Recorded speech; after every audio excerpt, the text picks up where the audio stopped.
que tratar de volver a arrancar con lo mismo. O sea, pensar en la población, no en otra cosa. ¿Cierto? Si tú piensas en la población en su geografía, y ahí ni siquiera es nivel distrital, yo diría es nivel comunal, ¿no es cierto? Que ahí es donde realmente se da la cosa. Ahí sí no llegan los recursos, como decía Pepe, ¿no es cierto? No. A ver, imaginemos cualquier comunidad en la Amazonía, en los Andes, en la costa también, hay problemas. ¿Y qué está pasando en el día a día? El día a día de la gente, que toma su agua, cómo está el agua, ¿no es cierto? Que va o no va a la escuela, que hay servicio o no hay servicio, cómo se transporta, ¿no es cierto? Ahora, claro, ya en esta época con lluvias en la selva y en la sierra, el transporte se traba, ¿no es cierto? Y cómo hace la gente, cómo sobrevive en el día a día, cómo se pierde recursos, cómo perdemos cosechas. Eso es lo que está alrededor de la vida diaria y que afecta a la vida diaria. Lo que habría que ver entonces, ¿qué hacemos? ¿No es cierto? Yo sé que el esfuerzo es más grande, pero cada comunidad aún dentro de un mismo distrito es distinta. Recordar eso yo creo que ya sería un buen primer paso. Pero ahora, y cómo la comunidad, ¿no? Primero a nivel de la comunidad, de los padres, ¿no es cierto? Primero los padres en el núcleo familiar, cómo está la relación de los padres con los niños ya sería un primer paso enorme. Y hemos visto los efectos que eso tiene, la prevención de violencia, por ejemplo, que es muy importante, pero inmediatamente después es qué manejo hay en la comunidad de los riesgos, yo diría en general, o sea, de prevención de riesgos en todos los campos. Estamos muy acostumbrados a veces solo de la prevención que no hacemos en salud, ¿no? Pero también la prevención para desastres, ahora que tenemos el cambio climático, es otro tipo de prevención que también afecta otra vez todos los factores. Ahora, creo que reflexionar sobre eso y ver cómo se puede dialogar eso con los candidatos sería una buena. Por ejemplo, Javier, aquí hay algo muy concreto en términos de que con todo este carnaval de cifras, de que hay dinero, que hay recursos, que se ha aumentado, ¿cómo accede un gobierno local a estos recursos? ¿Cómo se puede plantear esta situación? Porque realmente hablamos de una relación un poco perversa de trámites, proyectos, programas, pero ¿cómo realmente atendemos realmente estas necesidades de la infancia? ¿Qué es lo que recomendarías tú como...?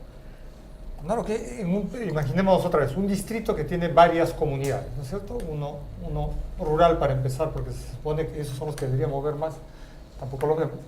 Pero un municipio rural con varias comunidades, la capacidad de la municipalidad, ¿no es cierto? Para empezar a atender sería conocer su realidad. Yo conozco varias municipalidades que no la conocen, ¿no es cierto? Les puedo contar un caso que acabo de tener, pero claro, a veces hay territorios muy grandes, muy poco densos. Eso ya es un problema. ¿Cuánto cuesta viajar? ¿Cierto? Le damos los recursos desde el nivel regional y nacional para que la municipalidad pueda cubrir efectivamente su territorio. La respuesta es no hay tanta plata como se dice a nivel local, ¿no es cierto? Un alcalde, supongo que tenemos un buen alcalde, buenos regidores, un buen cuerpo gerente, a pesar que sea chiquito, ¿no es cierto?, en una municipalidad. Ellos para moverse nomás, esos son viáticos y pasajes. Eso usualmente dicen, ay, no, viáticos y pasajes, no, viáticos y pasajes sí, para viajar a estar con la gente, por ejemplo, ¿no es cierto? Y a veces no pueden ni siquiera moverse, menos de la capital de la provincia, donde a veces se quedan las cosas. En las UGELES, por ejemplo, los acompañantes, los especialistas, o sea, se quedan en la capital de la provincia y tú les hablas y le dices, oye, ¿y por qué no han ido a la escuela tal?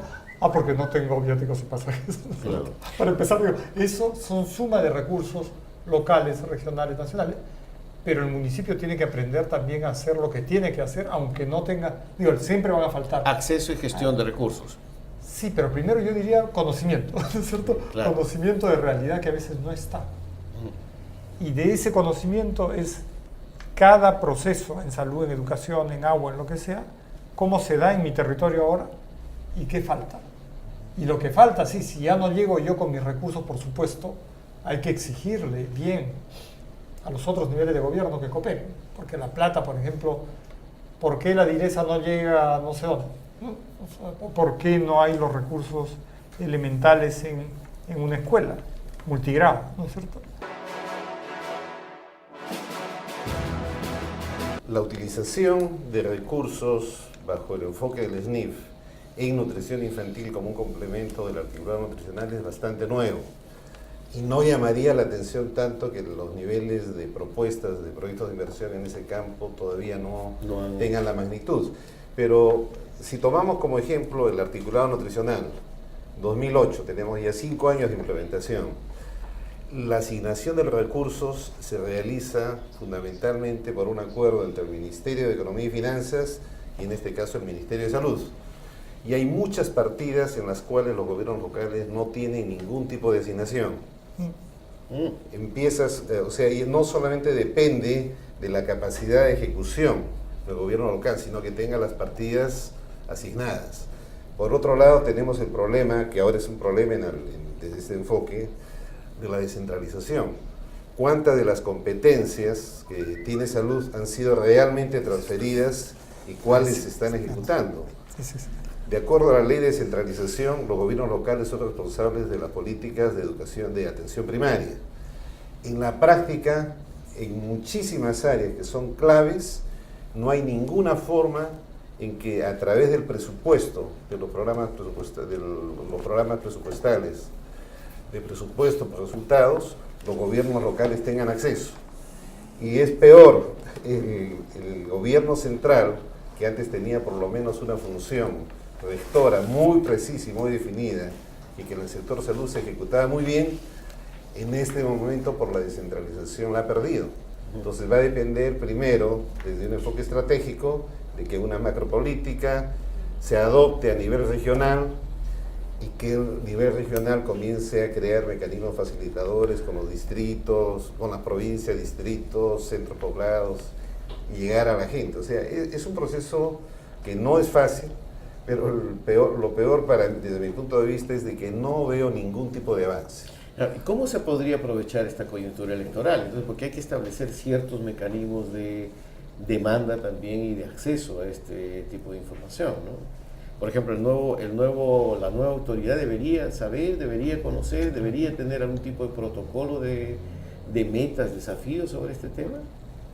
Las metas a nivel nacional existen de alguna manera, son formuladas en matrices de indicadores de desempeño en los programas presupuestales. Pero yo, un candidato a alcalde, ¿qué debo saber para ser eficiente? No tengo ninguna posibilidad de tener acceso a estas metas, tendría que construirlas porque no están desagregadas. O sea, si yo quiero saber cuál es la meta de reducción de la desnutrición crónica de Huancavelica, tengo que construirla porque no está propuesta.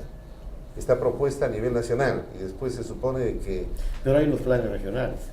Debería de haber, pero en la mayoría de los casos lo que hay simplemente son metas físicas y metas financieras.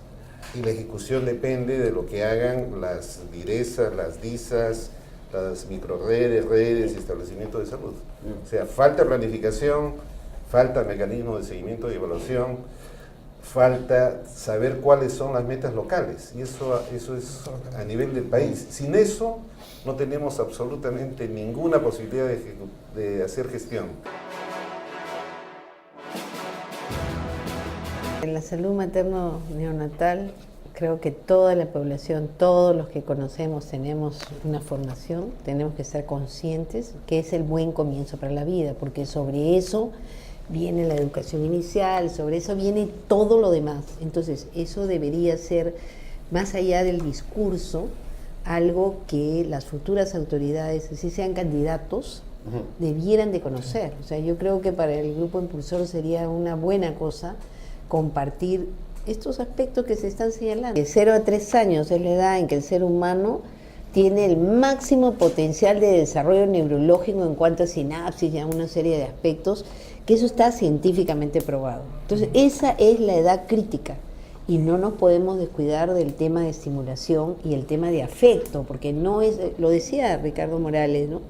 El tema del amor, porque el niño puede estar perfectamente bien nutrido, pero si no hay amor, no hay nada, ¿no? Entonces, yo pienso que en este tema que ha tocado tan crítico, lo que tenemos es que despegarnos de protagonismos, ¿no? Y ver y centrarnos en esa familia y en ese niño para nosotros abordar el problema de la estimulación y todo lo demás. En ese sentido, yo pienso que la madre, donde está peruana, no sé cómo será en otros países, donde está acostumbrada a acudir es al centro de salud. Ahí va durante el primer año de vida, yo diría que hasta incluso los 2 años, ahora que han ampliado las vacunas hasta el año y medio y todo esto. y que es ahí donde nosotros tenemos que nutrirnos de educación para poder darle las armas a la familia para que pueda estimular al niño en casa. Ese es mi planteamiento. No sé si más adelante educación tomará esto, pero en este momento ese es el enfoque que debemos de darle, creo yo como país. Hay un desafío previo que compete a todo. Estás hablando de un proceso electoral para regiones, para municipios, y sabemos que uno de los grandes obstáculos que tiene todo alcalde, todo presidente regional que gana, es qué hacen sus opositores que perdieron. Entonces las revocatorias constituyen un problema gravísimo que impide todo gobierno muchas veces. Si pudiésemos influir para que el candidato que gana, por lo menos en cuanto a primera infancia, en cuanto a salud, en cuanto a educación, tenga el apoyo de los perdedores, que sea un compromiso colectivo. Aquí no se trata de el que gana se convierte en enemigo de los que perdieron. Esa es una cuestión previa que creo que tiene mucha importancia en nuestro país. En cuanto a educación, creo que es auspicioso este aumento sustantivo de fondos para educación inicial. Sin embargo, creo que el gran talón de Aquiles que ha mostrado el sector de educación en los últimos años es su incapacidad de gasto. O sea, hay una suerte de dificultad para ejecutar el presupuesto asignado. Y en ese sentido creo que es fundamental mejorar sustantivamente, y en eso creo que está el nuevo ministro de Educación, sustantivamente la estrategia que permita gastar lo asignado. Si eso se logra, yo creo que sería un buen avance en materia educativa. Sin embargo, me preocupan algunas ausencias, algunas carencias. La educación inicial es fundamental, es prioritaria desde donde se le mire, pero ¿qué pasa con la educación de los niños de 0 a 3 años? Que es una educación que no se va a dar en la escuela, se da en la casa. Así es. ¿Cuáles son los presupuestos y quién está a cargo de una acción colectiva dirigida a madres y a padres y a comunidad respecto a esta educación de 0 a 3 años? El programa de alimentación para los niños comienza a los 5 años. O se comienza con los niños que ingresaron. ¿Qué pasa con la alimentación de los niños de 0 a 3 años? ¿Quién asume? ¿Dónde están esos recursos? ¿Dónde está el presupuesto de este apoyo alimentario?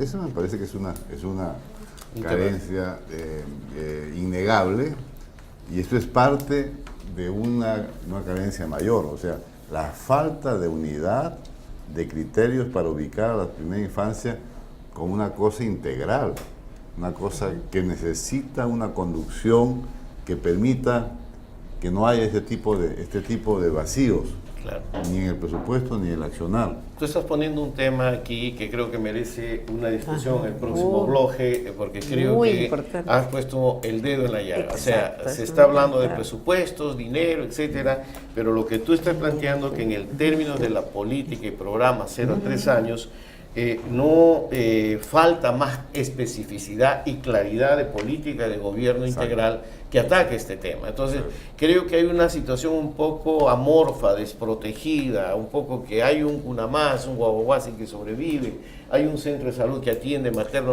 pero no hay una cosa clara, muy como programa. ¿Es eso? Estamos pensando en el niño estadística. La estadística del niño comienza a los 5 años.